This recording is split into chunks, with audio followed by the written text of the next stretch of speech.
孩子都是鬼灵精，大人全都上当啦！阿公就会带他去，也是去超市。那我选一样就好了。一样当然长辈会给他买，还说你好乖哦。每天带去吃牛排，然后他说，老爷我吃这个最便宜的就好了，那些太贵了。懂事，他懂事就不会吃牛排了。你的女儿跟他的儿子不能认识啊，绝对是诈骗集团。儿子互斗心好累，天天上演琼瑶剧。我跟哥哥已经靠在一起了，弟弟就会从上面这样直接压下来，把我们两个人这样分开，然后再躺进去。哥哥抢着抢着就哭了，他觉得为什么我都不能睡在你旁边？我就知道你不爱我了，马景涛嘛。躺在中间，弟弟就这样说：“小的家聪明。”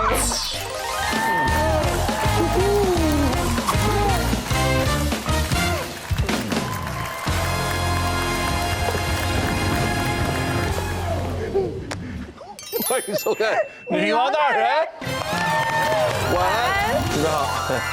陈哥，我被欺负了。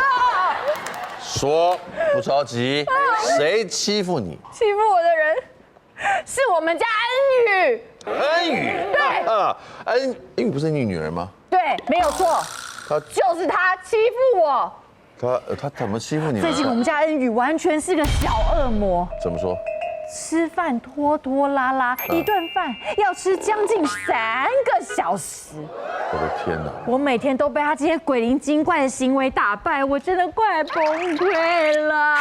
放心 ，You are not alone。我不是一条龙。今天的来宾跟你一样，都曾经因为小孩子这种鬼点子还有无法理解的想法伤透脑筋。哦，你听完他们的惨况你或许就不会这么崩溃了。有这种事？真的。欢迎他们出场，来介绍第一位林可彤。邻居，欢迎张凤书姐。哎呀，欢迎冯元珍，欢迎。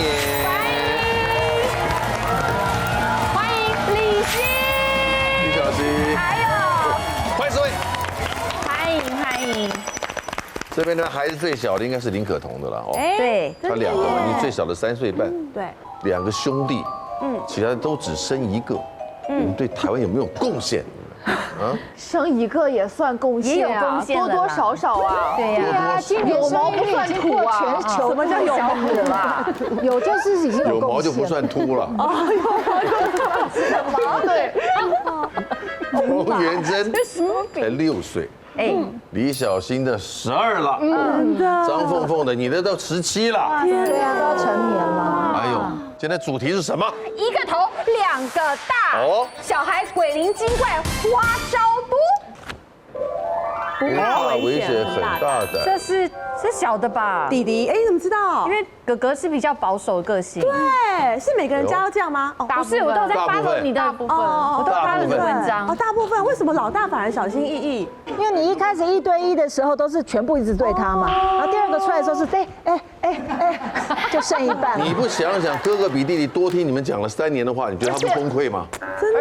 你觉得他能不保守、不内敛吗？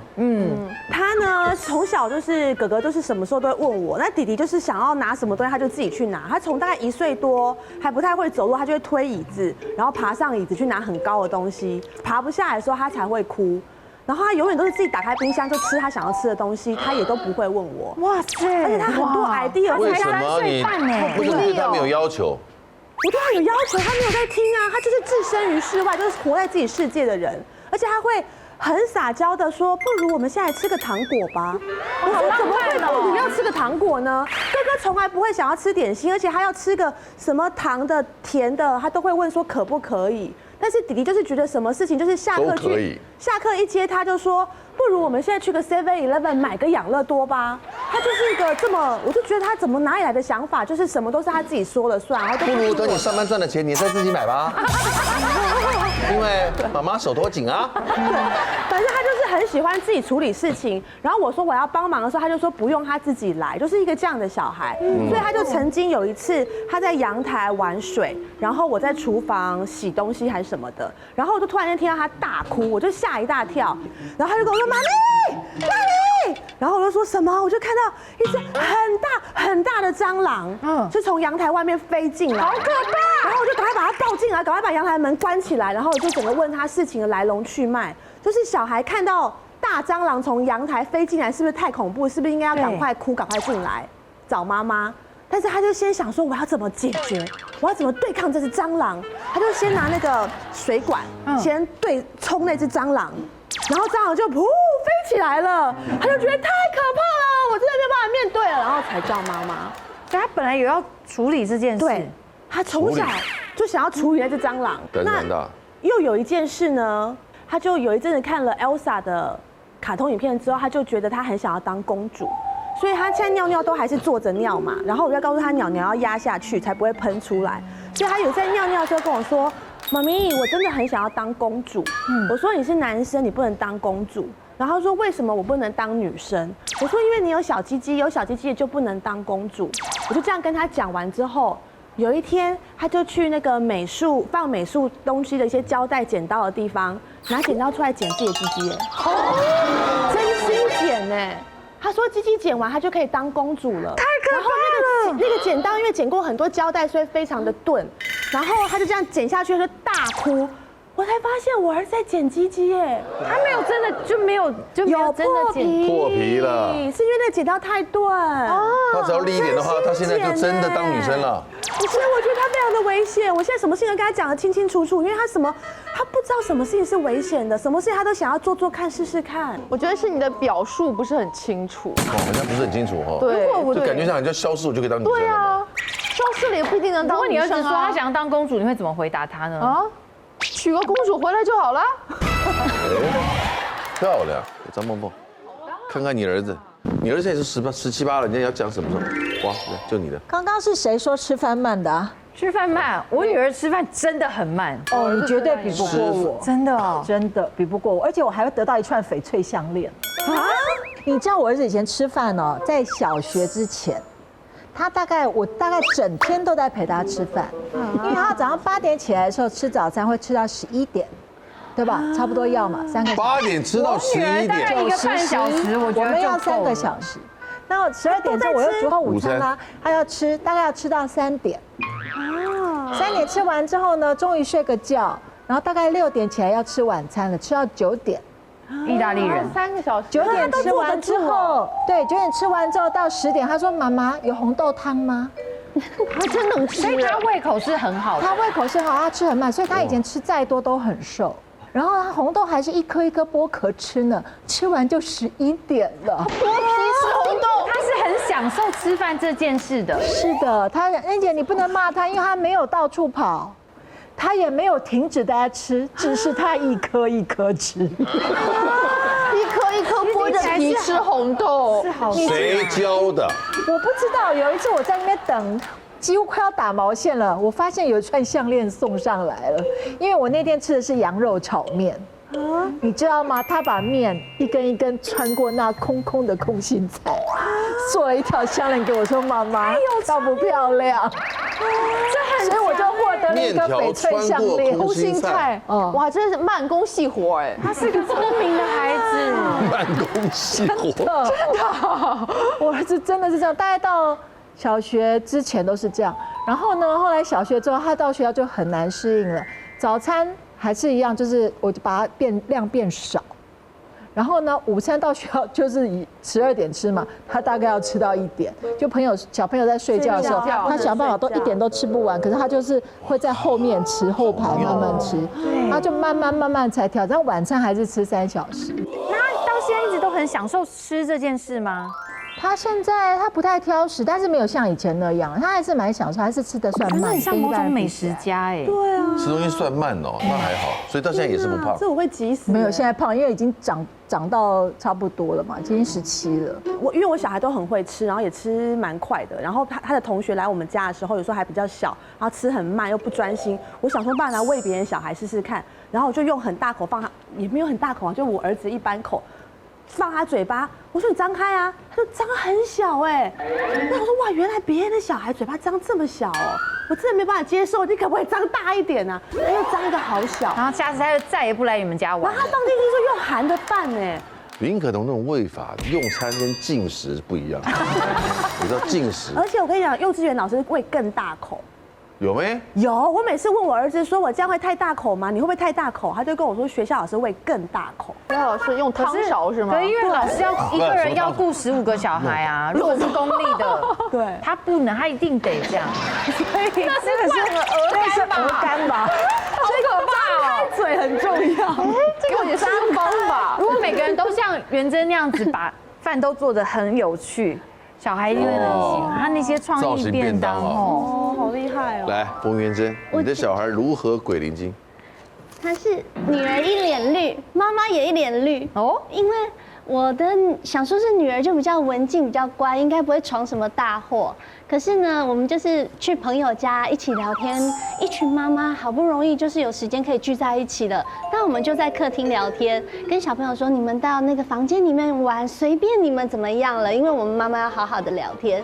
结果后来聊了1、2个钟头之后，有一个小朋友出来要上厕所啊，因为他2岁需要协助，所以他就走出来的时候，我看他的脸就是都被画成小花猫，就明显看就是乱画的。哇！对，现在是小朋友出来了。后来我大一点的，我就问他说：“你们怎么画成这样？”他说：“是那个我女儿帮他们画的。”哇塞！我现在火了，我就请小朋友说：“那你麻烦帮我把女儿叫出来，我不想在大家不想进去骂，因为整间都小孩怕吓到，所以我想说把我女儿叫出来，我再单独对她骂就好了。”单独骂。就我女儿出来的时候更惨。他把自己画的最惨，他自己画的。后来我们妈妈本来要看我骂人了，像那个荧光棒在脸下面照一样。他说还搭配衣服啊，我能说什么？搭配衣服。对，而且他说他选的冰棒、哈密瓜颜色还是一样的哦。他是用什么颜色往上涂？蜡笔还是什么？我也其实就是房间你拿得到什么，他们就往脸上，应该是像蜡笔的彩绘笔的东西。应该是蜡笔。蜡笔可能还上不彩，要油彩笔或彩色笔，或奇异笔才上得去。而且他就这样活生生画他的同班同学，后来我就对其他的家长很不好意思。所以洗得掉就好。会啊，小朋友都喜欢这样哎。有一些真的是原子笔，对，就有不同的笔触，专门画脸的油彩才行吧？洗不掉啦。其实还好啦，可是还好大家都很开心，把自己画得很漂亮哎，可能用一些松香水就可以了。太可怕了。有一个是爸爸带来的，我就跟他说回家你要好好跟老婆交代，因为回去真的要用卸妆油还是什么。对啊，那个脸会红红的。对，最难洗的就是那个给猪肉盖章的那个东西，特别难洗，好几个月都洗不掉。所以你有试着洗掉，是不是？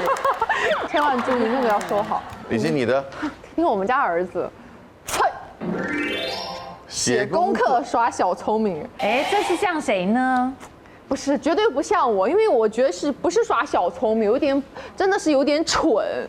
你知道，你耍得过去你叫聪明，你耍不过去你就叫蠢了。他耍了什么呢？我儿子有一天就是我接到他那个美语班老师的那个电话，说我儿子已经很久作业都没有交齐。然后我问我儿子的时候，我儿子就义正言辞，我有啊，我都有做啊。我说老师说你都没有，你都还有很会漏做很多。他说我有记录啊，他就拿他的那个电脑，因为都是线上作业嘛，然后电脑然后都有记录啊，都有分数啊。我想说那你上传了吗？他说我上传了，就很你知道吗？哇，一脸正气，我就觉得我好冤枉他了，我怎么能听那个老师的一念之词？哦，你还有点愧疚。对，有愧疚，而且我觉得他都有做，因为他有做，我有看到。然后我想说，我要站在我儿子这边，我要替我儿子讨回公道。我就那个笔电一夹，拽着我儿子，那已经放学了，走，我们回学校找老师讨回公道。因为我就觉得老师冤枉我儿子了吧？没有，我儿子就好，就跟着我就俩手拉手，你知道吗？哇，2个人就去了，然后啪，电脑一放，老师，我儿子都有做。我说是不是你们系统出问题了，或者他都有上传，可能是你们老师电脑没有收到。老师打开电脑说，哎，你看啊，你看这部分是他做的，完全数量都不到哦，他落了很多。哎，我看，哎是哈，我说你看他电脑都有记录啊，我就把我儿子，我说拿出来给老师看，啊，拿出来看，然后老师看，哎是啊，后来看着发现问题了。比如说我儿子线上10年级，然后他都去做1、2、3年级的作业，然后上传。哇，你这时候气势就低人一截啦！当下有够尴尬的，那种啊，对我刚刚就趾高气扬，然后声调都很高，这样，然后老师说啊怎么办？我就只能转头骂我儿子的。你干了什么事情？他有给个解释吗？他说他不知道，只能做他那个年级的作业。他觉得有做就好，反正老师没有讲哪个级的。我发现了一个新的问题。什么？他做完作业敢让你看，因为他妈看不出来他在做几年级的。我是看不到他那个等级啊，他只有就是做的记录跟分数。你以为我蠢呐？然后上面有分数，上面有分数，然后有做的记录。在老师那边没有分数，老师那边收不到，因为他没有做他那个年级的作业。啊，哦，他抓到那个 gap，对，他就耍这种小聪明，钻漏洞。而且老师还跟我讲了一件事，我觉得更蠢。他说他不是第一个做这件事的人，他们是互有一个学长在教他，他前面就有碰到这种学生。对，我差不多快把我儿子抖出来了。你儿子又干了什么事情？你儿子也做过这种事吗？厉害哦！他在3年级接受了资优生检定，然后他过了以后，台北市教育局就建议说，这孩子可以在自己的学校接受资优函授教育，给你这些教材，然后老师来辅助。但是有一个从事资优教育的学校，他们会成立这样的班，我们就以为有这么一个班，我就把他给调过去了。他就离开了原来的那个学校，是算重点学校，到了资优教育这个学校，因为他已经行之有年，20-30年了，他到了以后才知道，原来那是复仇者联盟啊。他事实上，你平常并不在一个班，你会散开来到每一个班里面，该上这课才把你们集合起来。对，每天早上有这个课。好了，我儿子就跟他们班上，他知道是资优生过去，所以他在那边就直接报告老师以后，他就带着书包就到资优班上课，然后到了2堂课结束，他会回到这边，有一次竟然发生，他跟资优班的老师说。班上有活动有事情，然后他跟自己的班上说，资优班那边正在有课就要去上。他竟然2边骗，想不到吧？他在好厉害，他那时候才10岁而已，厉不厉害？厉害。哇，他在干嘛呢？我估计上体育课去了。他在福利社或者是跟同学玩吧，我在操场上跟人家这一类的，一定会被学校发现的啊！这个其实还蛮难发现的，在校园里耶，上课时间一定有老师在巡的，而且是好几次以后才被发现，怎么找不到他？好强哦！这孩子，你叫我怎么能不佩服他？他在加拿大也有在看这个我们的节目吗？不好说。我女儿1岁多快2岁的时候，因为她都在吃嘴嘴嘛，然后我们家的那个厨房呢，因为我觉得厨房太危险了，不要小孩进来，所以一直都有教育她说不可以踏进厨房的那个门。有一次我在帮她泡奶的时候，她就在外面等我，因为她想要妈妈抱，我就说不可以进来，她脚想要伸进来，我就她就把脚又收回去了。下一步她就把嘴嘴拿出来，然后在我面前。把手伸到厨房里面，然后这样丢嘴嘴，把嘴嘴丢到厨房里，然后他就发出了哦，他想要用拿嘴嘴的名义进来。哇，这好高招啊！我那时候是我打从心底的佩服。我女儿检举她哥哥在玩 iPad 也是用这个方式。因为他一天可以玩半个钟头，他在我一进门，爸比，你说他几岁？那时候才3岁左右，3、4岁，iPad 嘞，iPad 嘞，我说怎么找不到呢 ？iPad 不是我们都把它放在一个地方，是他们玩完都要放回来的，一看真不在，儿子吗？然后去找，儿子在那边玩，我的玩正起劲，一看，完全就是我女儿检举的。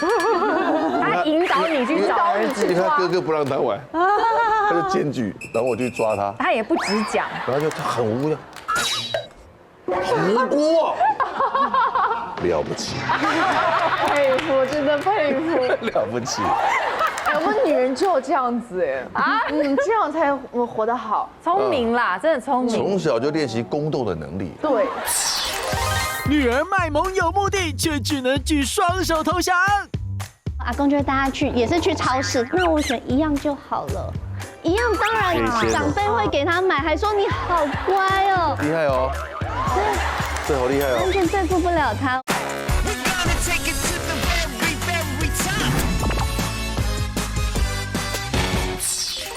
的也是女儿，怕妈妈生气，先话术。哎呦，哦，什么话术？我觉得女儿都有她的生存之道。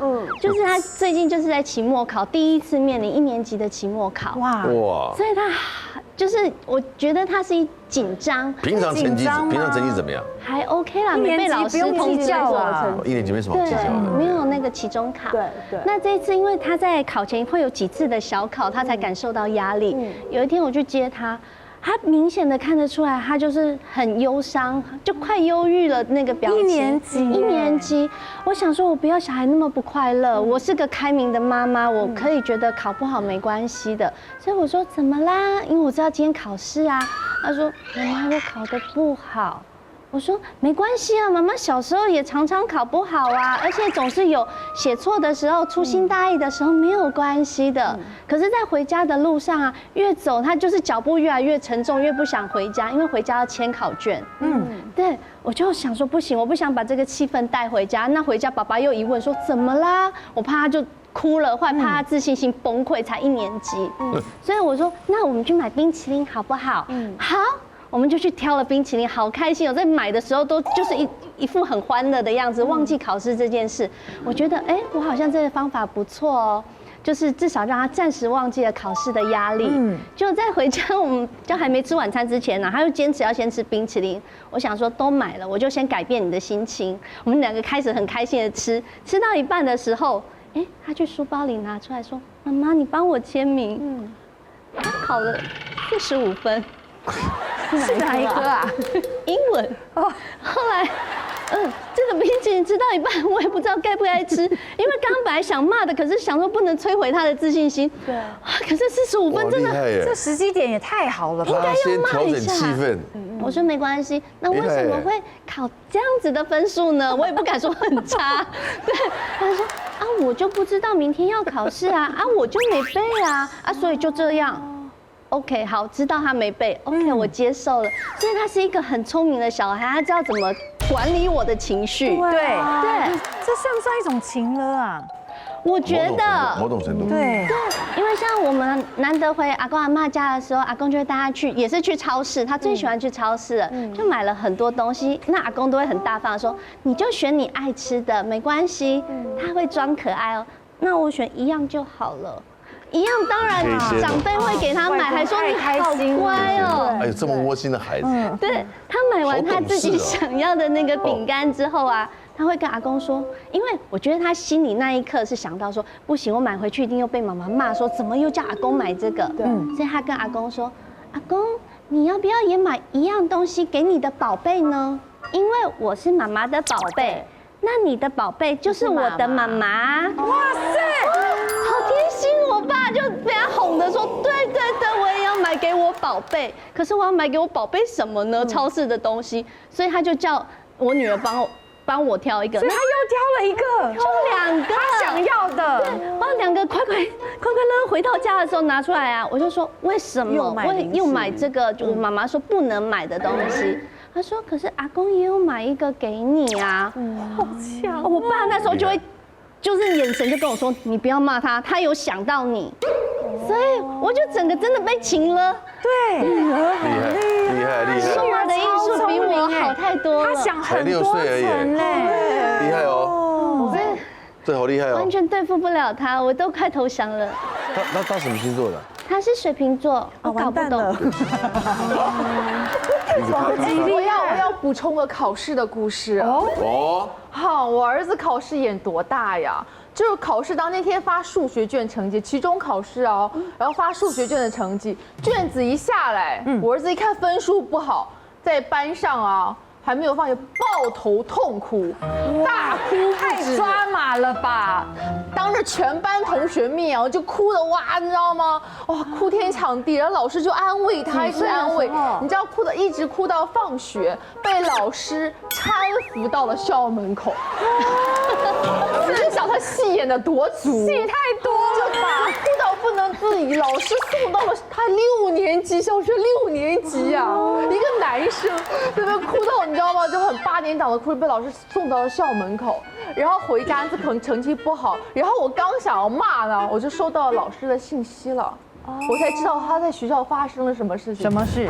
他不光哭，老师问他说：“你为什么这么难过？”他说：“我怕让我爸爸妈妈失望。”哇，这厉害了，这部他书，让我失望哎！你的女儿跟她的儿子不能认识啊，他是诈骗集团。他们俩绝对是诈骗集团。然后老师发了很长的短信给我，回家要今关心天发考他。卷，成绩不理想，哭得很惨，妈妈回家再关心她一下。他说，因为他觉得会让爸妈失望。刚刚情绪激动，我先安抚他说，我陪他走到校门口了。没有，他就是跟谁？哦，这孩子的名字。我刚刚有跟他说了，但他情绪激动，可能听不进去。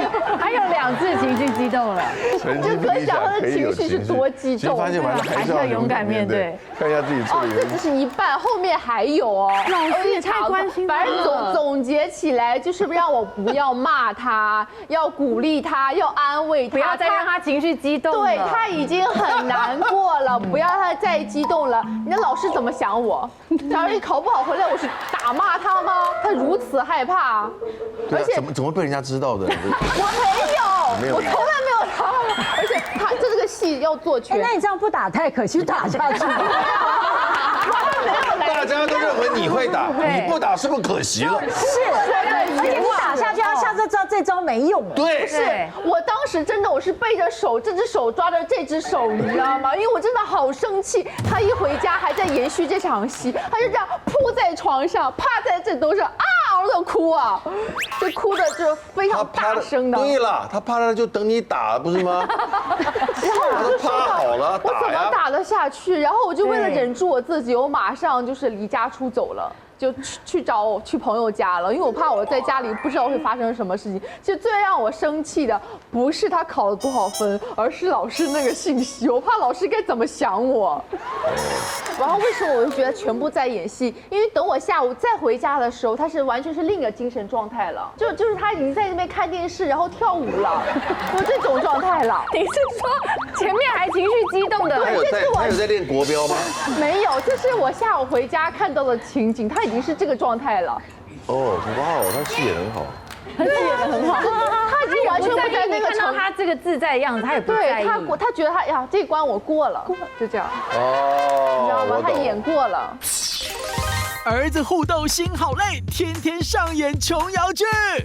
我跟哥哥已经靠在一起了，弟弟就会从上面这样直接压下来，把我们2个人这样分开，然后再躺进去。哥哥抢着就哭了，他觉得为什么我都不能睡在你旁边？我就知道你不爱我了。马景涛吧，躺在中间，弟弟就这样说：“小家聪明。”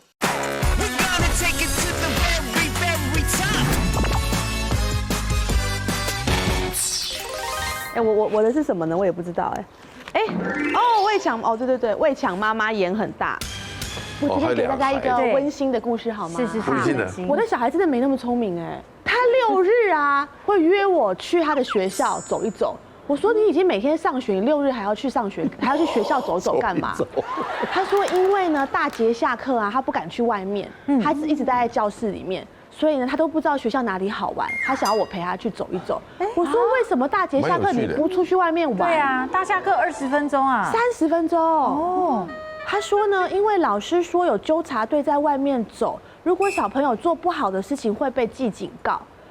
我说小朋友做什么不好的事情会被记警告？他说在走廊跑步。我说你会在走廊跑步吗？他说我不会，但我还是很害怕。所以我就乖乖的待在教室里。哇，这么乖！他对于威权很害怕哎，他把他看得非常严重。他就是很守，你给他一条线，他就会守那条线。对，跟他爸爸一样哎，就是个奉公守法的好国民哎，不错哎，真的。对啊，所以他一定不会有做这种小聪明的事情。那抢妈妈怎么回事？但他非常喜欢情勒我，他是一个带他去哪里，他就说要去哪里啦，好不好玩啊？为什么要来这里啊？是不是？然后他就很喜欢用这种态度，然后我很讨厌小孩用这种态度，或者是他叫你帮他报名什么课程，然后他到时候要去的时候又要有点心不甘情不愿，可是我也没有很喜欢啊，是你说要上的啊，我说明明就是你说叫我帮你报名的，你干嘛现在又一副好像很不甘愿去的样子？说话不算话。对，怎么会？你知不知道他就是一个很奇怪、很喜欢惹火我的人。然后呢，因为现在有弟弟了嘛，那他一定就会很喜欢争风吃醋啊。然后他们2个都要跟我睡觉，所以哥哥就是希望我睡在2个人的中间，让他也可以靠到我身边。然后但是弟弟就觉得说他不想要靠窗户睡。他一定要我睡在外面，然后他要睡在我跟哥哥的中间。每个人都觉得睡旁边很可怕，这样子。我不知道怎么样，他们就是一直在抢，一直在抢。所以如果我跟哥哥已经靠在一起了，弟弟就会从上面这样直接压下来，把我们2个人这样分开，然后再躺进去。然后不管怎么样，他就是要躺在我跟哥哥的中间，然后哥哥就不能靠在我旁边。然后每天晚上都要重复一次抢谁睡在。你让你老公睡哪一边呢？老公从来不在我的世界里面，你知道吗？我不管他睡在哪边，只要不要睡在我旁边就可以了。反正呢，他们就一直抢我，一直抢我。开始担心他的婚姻状况了，常常都会在他的分享里面这样笑笑的讲，然后就会发现他的婚姻是不是有只要不要睡在我旁边，在哪里都好，不要在我旁边就好，不要在我旁边就好了。小孩就这样，反正他就一直吵，一直吵要抢在我旁边。然后呢，那天呢，他可能在情绪有点激动，哥哥抢着就哭了。他觉得为什么我都不能睡在你旁边，我就知道你不爱我了。然后我很讨厌他说我不爱他，因为我已经跟他讲耳提面命很多次，妈妈就是全世界最爱你的人，没有一个人会像我为你这样牺牲奉献这么多。有没有特写到啊？眼睛看不太清楚。你现在在演哪一出？到底要看1还看4啊？亮红灯的。哎呀，我看错了呀你！再来一次。女人哎。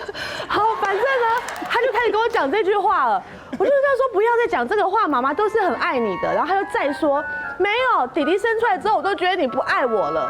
我说对，不乖的小孩，妈妈就是不爱。他说对，你看，你说你不爱我，你就是不爱我了。他就开始这样讲，我就说我现在不想跟你讲话，我要睡觉。现在已经超过10点，我真的不想再讲话了。他说你现在跟我说爱我，我说我不要说。你现在跟我说你爱我，琼瑶剧哦。然后他就这样子哦，手伸过来跨过弟弟这样。你先跟我说你爱我，马景芳嘛，马景芳是吗？你可以不要再这样子了，他一直要这样弄我哎，然后我就把他手弄开，我想说我已经没有在谈恋爱的状态里面，我已经觉得七情六欲不关我的事情，你不要再跟我讲这些了。然后最后他就说出了他最狠的一句话，他就说好啊，等你老了我就不要去看你，谁叫你现在都不说你爱我？哇，我说哪招啊？然后我就跟他说没关系，你们不来看我没有关系，你不爱我也没关系，我会爱我自己。然后这个时候躺在我跟这是哪一出戏？对啊，吵到这么激烈的时候，躺在中间的弟弟就这样说没关系，妈妈我爱你。小三，然后我就整个大爆炸情哭哎，然后不理他，大概哭了3分钟他就睡着。还好弟弟没有说不被爱的人才是最可悲的。你每天都在上演这种，每个礼拜都要抢一次，每天都要抢一次位置，然后每个礼拜都要质疑一次我爱不爱他。其实我觉得老大还蛮容易被忽略，而且他前面的3年都是1对1专爱，然后突然就完全没有被撇到一边了，这个感觉他变成偏爱了啊，不是。欢迎各位观众来信，告诉我要怎么解决好。找专家帮助你们，所以赶快在这个年纪找专家帮助。好，看来这问题还可大可小哦。为了不睡觉超级儿子爱吃饭不爱睡觉。就是因为吃的太久了，所以活动的时间不多，所以他晚上常常到12点那时候啦，还不太爱睡觉。饱了动一动嘛。对，就是已经吃到11点嘛，你叫他11点半睡也太残忍。也对，是啊，对啊，而且第2天睡一觉起来又要吃饭了。对，他一整天都在吃哎，对，所以他就晚上那时候就会把家里搞得跟坐月子中心一样。一天有9个小时在进食。我家孩子眼很大，妈妈反制出大招。妈妈，你知道吗？我们家隔壁那个同学，就是他有个同学住我们家隔壁，他家好有钱呐。他昨天去吃库拉苏喜，他今天还要去吃库拉苏喜，暗示很清楚了，很清楚了。我能怎么样？要是我会有另外一招。张凤书教点对的好不好？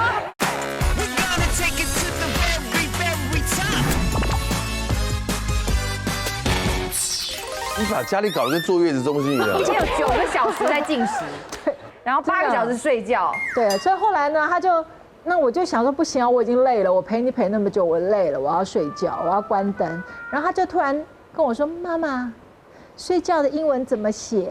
然后我就写一个小黑板嘛，小孩子不都有个小板板吗？我就写英文就 sleep，LSLEEP 这样子。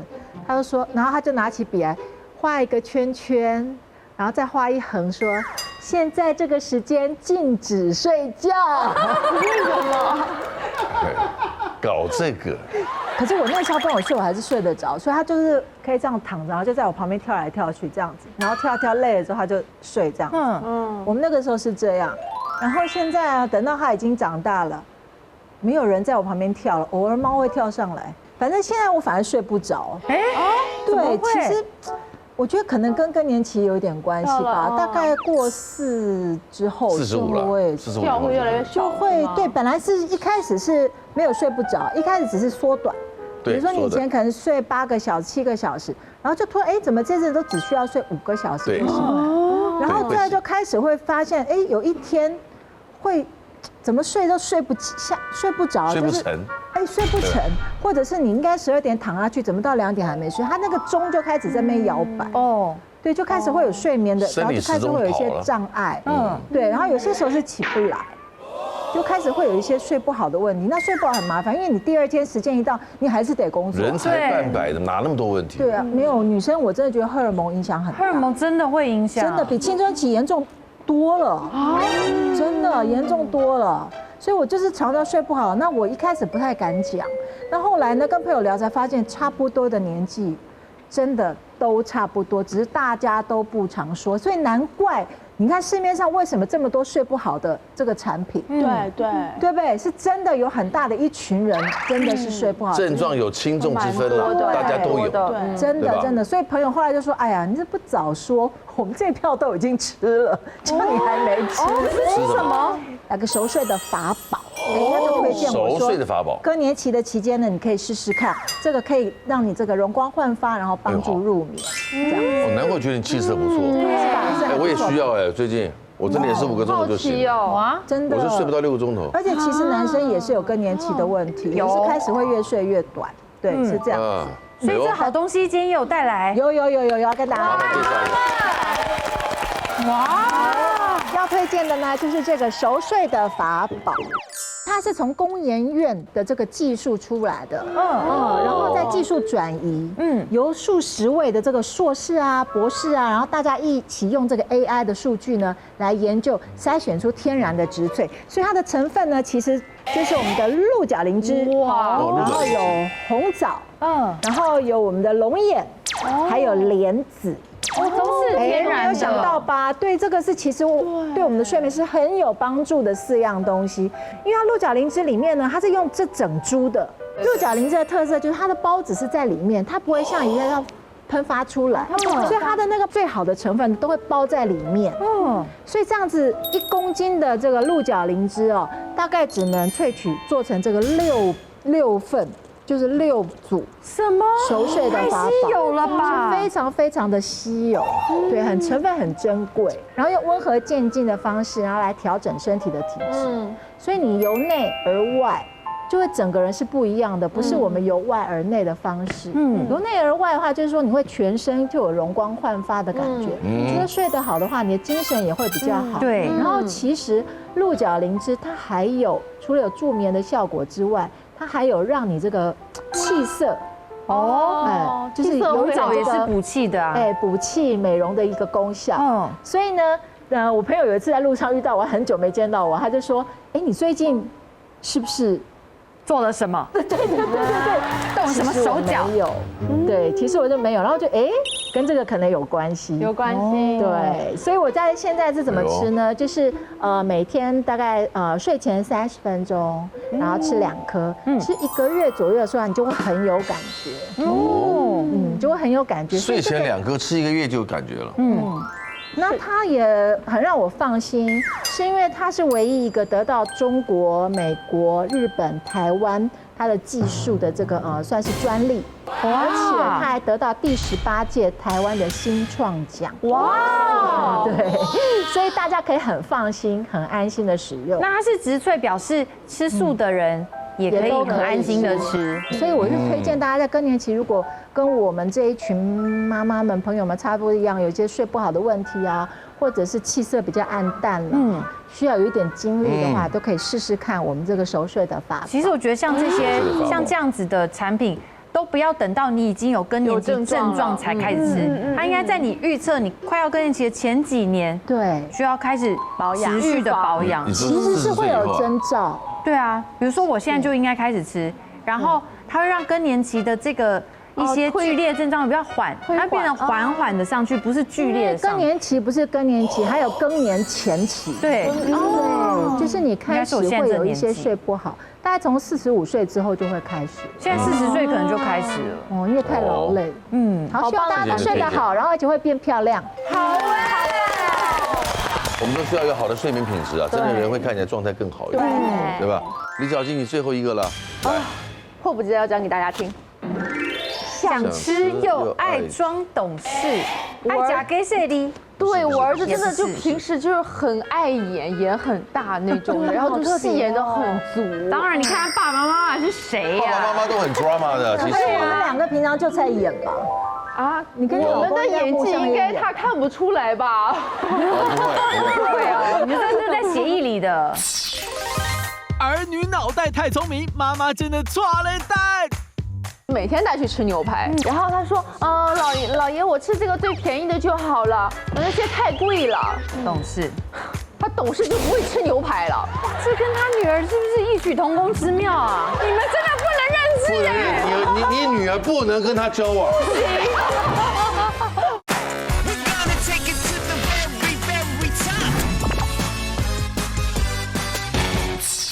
我儿子演的戏，就是他会把它融入到生活里面。比如说，我儿子就很喜欢吃旋转寿司，然后我们其实也很常吃，我们几乎每个星期都会吃，然后有的时候多1个月能吃到5、6回。只要他想吃，我就会带他去吃。但是有一天放学，他居然跟我说，妈妈，你知道吗？我们家隔壁那个同学，就是他有个同学住我们家隔壁，他家好有钱呐。我说啊。为什么呢？我要听到一个巨富的故事了吗？他说没有，你知道吗？他昨天去吃库拉苏喜，他今天还要去吃库拉苏喜，藏寿司。然后我就听懂了呀，我就说啊，你今天想吃寿司了是吗？其实我们前2天刚吃过。我说你今天又想吃寿司了吗？没有啦，我没有啦，吃寿司那么贵，我不吃，我不想吃。但是我真的觉得我那同学家里好有钱啊，可以连续2天吃哦，好好笑。这个暗示很清楚了，很清楚了。我能怎么样？本来家里已经就洗好菜，准备要做饭了，我只能说吧，走吧，就直接就去吃了。你耳根子太软了，怎么办？因为我也想要家里很有钱，不是，就是我这也要吃，不达成他这个愿望，这只能用洪水治疗。我是你就会说你提的这个邻居这个同学，我真羡慕他。哎，等我一下，待会我们坐在桌上好好来聊聊，怎么样可以变有钱，好不好？然后就到厨房，等我一会儿啊。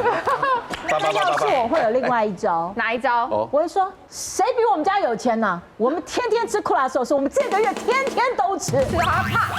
洪水治疗法哦，就每天吃，真的他每天吃。不是这个伤敌100自损8000的这个，因为你吃30也受不了吧？你吃30天之后，你后面大概3年都不用吃库拉寿司。他没有倒下，我就倒下了。吃到他吐为止啊！那我跟爸爸可能就要先吐了，我先吐为敬。而且他这个戏不光演给我，就我爸爸来说，我想说啊，终于有人帮我就是带小孩提供他的晚餐了。所以我爸每天都接他放学，接他放学之后，然后姥爷就会问说，哎，你现在想吃什么？他那段时间疯狂的迷恋吃牛排然后让姥爷很宠，就每天带去吃牛排。但是吃牛排又吃牛排吧，我儿子点最便宜的那个牛排。哎呦，然后他说，老爷，我吃这个最便宜的就好了，那些太贵了。懂事，他懂事就不会吃牛排了。他拿捏住他姥爷的心思了，他姥爷就自己点最贵的，然后每次服务员来上餐的时候，他姥爷就把最贵那个就放在他面前，他姥爷自己吃他点的最便宜的。哇，这跟他女儿是不是异曲同工之妙？然后吃两餐真的不能认不能，你女儿不能跟他交往。不然这样叠对叠不是很刺激吗？太可怕了！你知道我爸爸吃了几天之后崩溃了。爸爸就崩溃，爸爸崩溃了。爸爸不是崩溃说吃牛排，爸爸说每次他都吃最便宜的牛排，筋太多了。他说他花了几十万镶了这满口的好牙都快咬坏了。可以让你老公去对付他吗？我老公不屑。我老公跟他是敌对状态，因为我儿子每天问我你爱爸爸还是爱我，最爱的人是爸爸还是爱我？儿子都这样子啊，你就跟他说谁给我钱我爱谁。太奇怪了！哎呀，张凤书教点对的好不好？开始赶快讲怎么赚钱了。对啊，这是对的。我儿子之前为了想跟我睡一晚，我就开价1000块，他不要。你们有玩这个？你们用这个交易，跟你睡觉花钱就行了。因为他说为什么爸爸每天跟妈妈睡？我说爸爸花了钱了。他我以为全世界爸爸跟妈妈睡觉不花钱的。他问我多少钱，我刚开始开价2000，他有点接受不了。我说那1000块就陪你睡一晚，他也接受不了，非常财迷。扭曲。他最后只接受100块，我就只100块吗？哎，你别教他这个，他改明儿上学校，他看到同学，你要多少？他刚刚说200是我妈才100。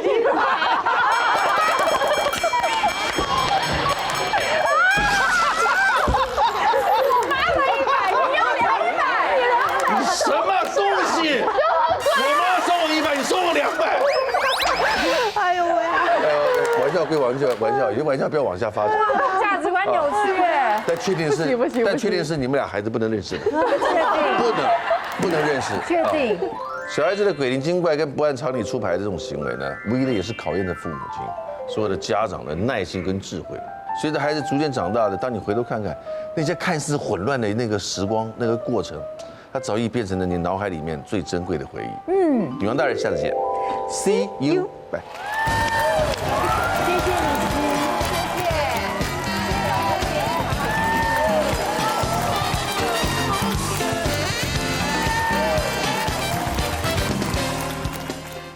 快订阅未来中文台 YouTube 频道，开启小铃铛就可以看到最新的女王大人哦。